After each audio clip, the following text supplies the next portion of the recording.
Professor Farnsworth has asked, recently Eric Bischoff on Twitter agreed with a fan sentiment that AEW is not mainstream. Do you think there are some AEW fans out there that actually believe AEW is mainstream? And do you think WWE has any real mainstream value outside of its previously established stars like Rock, Austin, Flair, Cena, etc.? Okay, let's take the subject of AEW by itself. They were getting mainstream back about a year ago when their ratings were up around 1 million people. It's not a bad rating, really. You get 1 million people, dedicated viewers.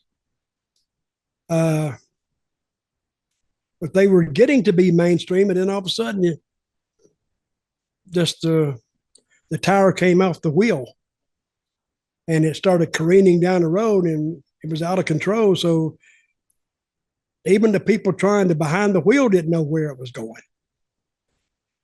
As far as WWE, does it have mainstream appeal? Yes, it does, because you can pick up a lot of publications now, especially on the internet.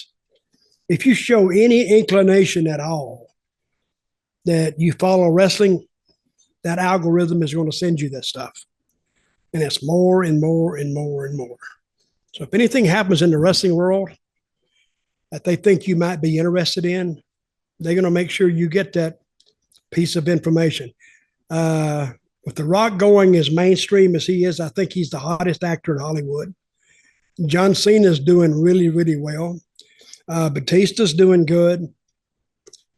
I don't know what other actors they got, but these guys went mainstream. So, but where would they be without WWE or Vince McMahon? They might still be in there, but not to the level they are right now. Rock and Austin and Batista and Cena were real life action heroes.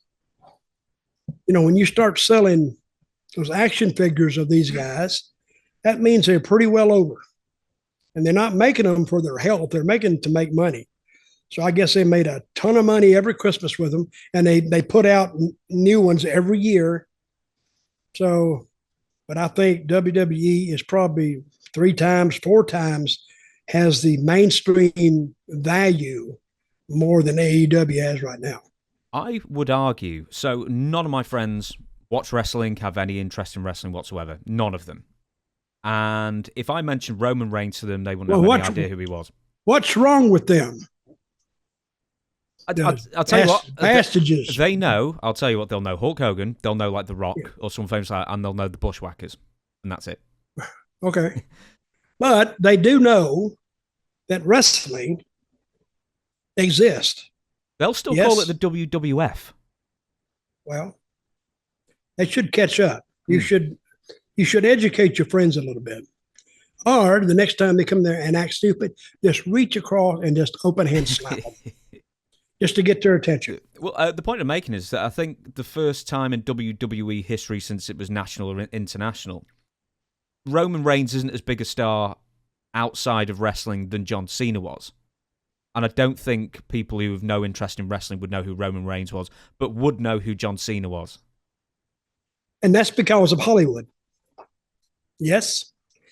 I'd say before he went to Hollywood, I think people still would have known who John Cena was, because more than anything else, they know the "you can't see me" thing, which Cena popularized, and that's probably where people know Cena from who are outside of wrestling. Well, the thing these guys got working for them is they're on TV every week. Every week. And I think I said this last week. Somebody's surfing the channels, especially at the top and bottom of the hour. And if you notice that at the top and the bottom of the hour, WWE is not in commercial. Never in commercial. Because their plan is to catch people that are surfing. So say at the 9 o'clock hour on SmackDown, all the people are doing station identifications and they're doing ads or whatever. Not WWE. Their segment will start about 3 minutes, are 2 minutes to the top of the hour. So when that top of the hour hits, they're in something. They're in a match or they're in an interview, because they don't want somebody surfing across. And if you're searching for stuff because the other channel's running commercials, you're not going to stop on Raw if they're running commercials too. That's what you just try to get away from. So, and that's been their mode of operation for as long as I can remember. Especially a live show, catch them in commercial, and hopefully you keep them.